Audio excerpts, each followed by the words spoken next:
Hey everyone, I got it. Again. Another realization, It can take some times, which is okay. In this moment, always, we have always been whole and complete. I am not speaking so loudly because I'm outside at my hotel and it's like 2 in the night, so I don't want to wake anyone up. And he has open windows, so I will go over here. We are always and have always been whole and complete, each and every one of us. The reason why we believe that we aren't whole and complete is because we are believing the stories that we have been told, that we are telling ourselves, the projections from others, aka it's the past and future projections, but also the projections that can be happening in the present moment when we are not fully self-aware of awareness. So if anyone think that they are broken, they think it, they can feel it because of something that happened yesterday, 10 years ago, 50 years ago, whatever. The emotional pain, the emotional wound can still be in your body and haven't been dealt with properly. And as I've seen it, when we have a feeling, I see feelings having thoughts attached to them, or like sometimes the feelings can have their own consciousness, their own life in some way. And if we believe, first of all, that we are all our thoughts and all the emotions, then it's like, I don't like the word lost, but then it is like being lost in the movie. I am the character 100%, which you are not and you are, but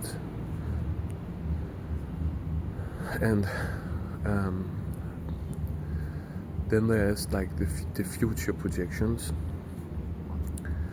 which can be projected from what you have experienced, or maybe because of how you are being in this moment, or have been for a while perhaps, and your mind project the same scenario or something like that into the future.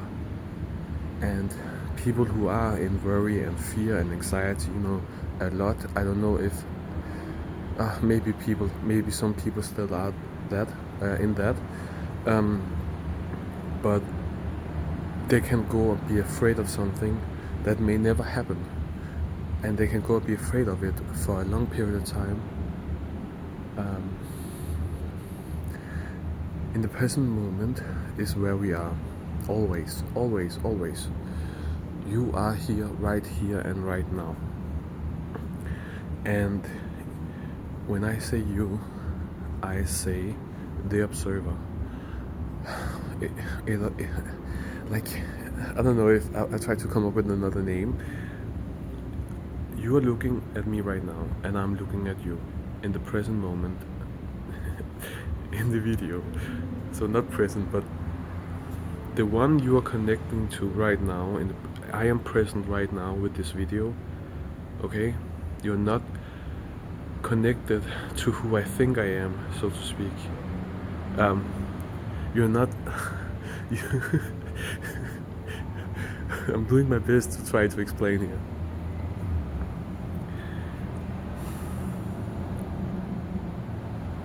When we are with someone and we can be present with each other, we are not in our heads all the time thinking about what am I going to say next, or have anxiety of are they going to do this, or are they going to act like that, or say this, or whatever. Those things can still come up. But as the observer, you stand here with me, we are talking, you feel it, something, you feel anxiety, maybe something was triggered. So you feel it, and then you hear the feeling saying, she or he don't like me. But it doesn't have to have anything to do with the present moment. It could be a trigger, as I said. She or he reminded a part of you or something. Maybe it's just because you think that that person is beautiful, and in the past you have been rejected, and back then it left a wound, and that could be the trigger to the present moment. But again, we have to be aware of ourselves in the present moment. We never leave, but it can seem like we are not here if we are too much up here.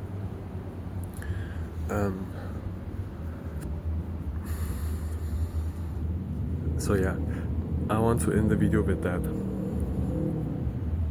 You're always here, you're always present. You are not defined by the past, and you are not defined by the future. There's not whatever has happened in the past, it doesn't define you, who you are, who you want to be, who you feel you truly are. It doesn't matter if you have been having a belief about yourself for 50 years. It doesn't matter. It doesn't define you. But you have believed it, you have listened to it, and you have probably lived it. And about the future, the future is not set in stone. Okay? And as Eckhart Tolle said, he said that, I can't remember, but like 90% of all the worries we have and so on, they never manifest anyway, okay? So that's, not to make you think too much about it, but it's like only 1 out of 10 worries actually tends to manifest, but they don't have to, at all. So yeah, it's really important to learn, to remember to learn to meditate, be yourself, notice yourself in the present moment. You are not afraid of anything, no matter what. No matter how scary it can be or sound, no matter what imagination, whatever you are feeling, whatever is happening in front of you, you, in the present moment, your true self, the observer, is never afraid. Never. But fear can still arise. And there can still be there's a difference between doubt and not being fully aware, perhaps. So fear can be triggered. It's just an example. Fear can be triggered, and you can be uncertain about why even. Or it could be that it was fear that you picked up from someone else, or the collective, your neighbor, the internet, who knows. So it's important to ask yourself and feel really what feels true to you. Does this belong to me or not? And you will usually feel yes or no. And I guess most people who experience this, of what I am known through learning online and so on, is that's what we call empaths. They can be like a sponge, and I have been a sponge a lot,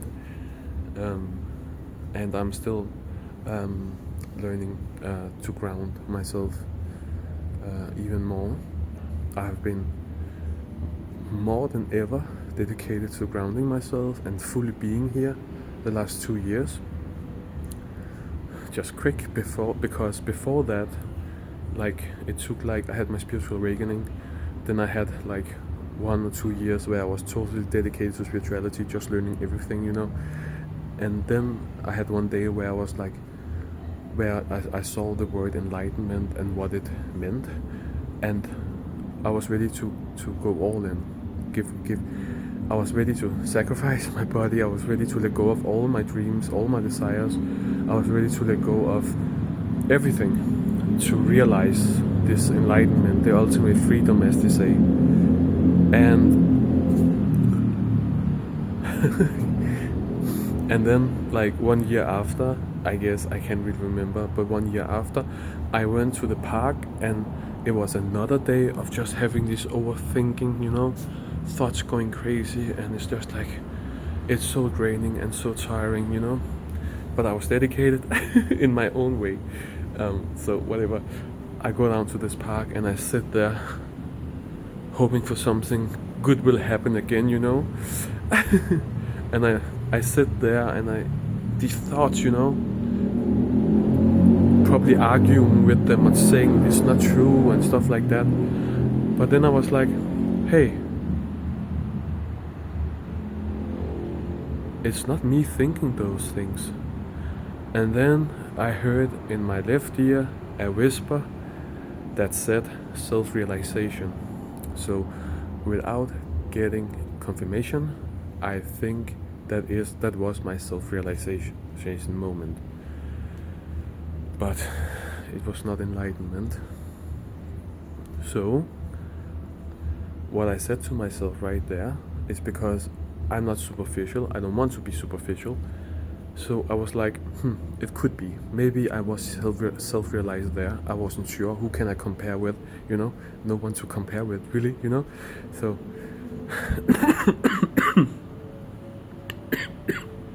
so I think, I can't remember, but I was really dedicated to be enlightened, which I saw as the state after self-realization. What am I? Who am I? What am I? So I dedicated myself still, did stuff that was daring, and I even got locked into a a mental hospital for like 3 weeks because my mom thought I lost it. She wasn't sure. Even my spiritual sister, who wasn't dedicated for enlightenment, but she was on her own path, but she didn't want to listen to me. But like, yeah, I went in there. I was more present than ever. I was never nervous. I was calm, even calm in the storm of being locked in. And probably societal fears, like of they think I'm crazy, all that kind of stuff. Yeah, I didn't feed them. I didn't feed those fears in there. I trusted the universe that there was a reason for this to happening, and it helped me become 1, 2, 3, 4, and it helped me become more present. I've been through a lot of scary scenarios. I don't want to talk about right now, but like really, the foundation of life itself, scary scenarios. And I think you have to really realize that we have no idea where we are. Yes, we are on Earth in the universe. Where is the universe? We have no idea. So we have no idea where we are. We have no idea what we are. So this place, whatever we are, whatever this is, could be anything. I'm just going to say it because we live in a time where video games is a thing and VR is a thing. We could be in an advanced VR game that is made with conscious AI, made by some other entities. Imagine humans, and maybe not imagine it, but just have the picture really quick, because I'm not the biggest fan of the idea, but imagine or think about video games in 100 years from now. They can probably make AI so realistic or self-aware or whatever, a lot of things can happen, that they make a game and real consciousness is inside that game and they don't have free will. Have you watched the movie Free Guy? It's actually a good movie. So it's about a video game, and one of the characters becomes conscious and starts to interact with the game, and the people outside recognize this, and it's a good movie. So what I don't like about this is, in the wrong hands,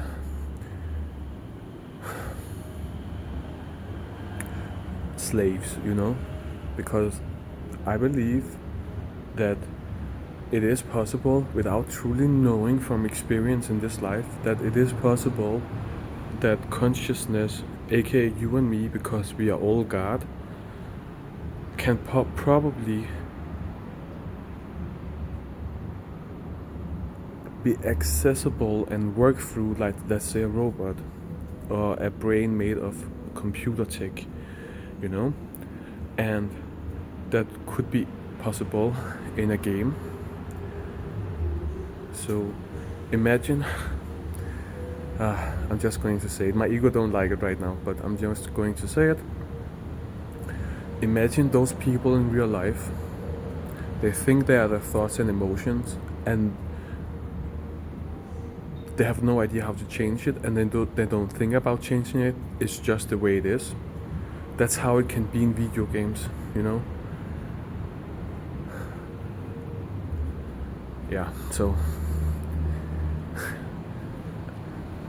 okay, so I want to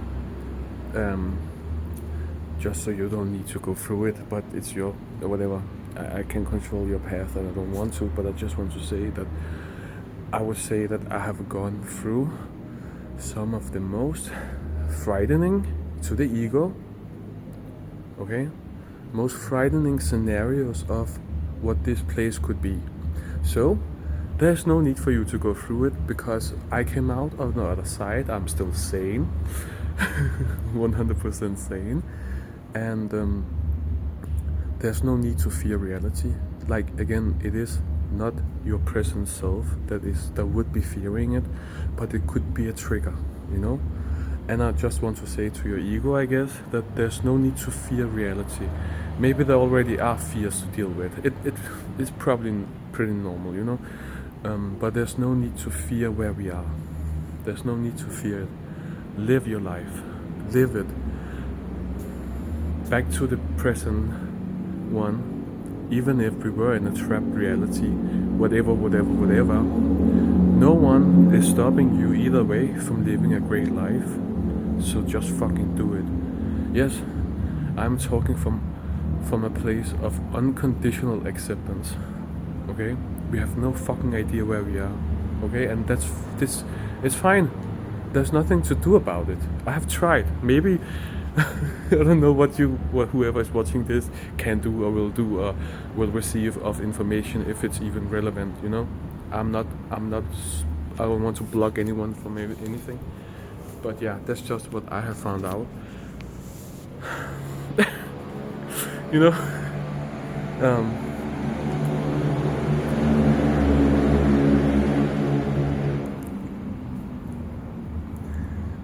I always, you know, want to make a video about a topic, and then I just keep talking and talking and talking, but I feel it's relevant, and then it just expands and expands, and then I feel like sometimes I need to, like, I want to also, like, you know, A, B, and C, you know. Sometimes I feel it's relevant. I'm not even sure what to call this video, you know, but I will probably figure out something. Figure something out, whatever. I think this is it. Yeah, I love you. I love you unconditionally. You are me in another experience, and I am you. Yeah. Bye.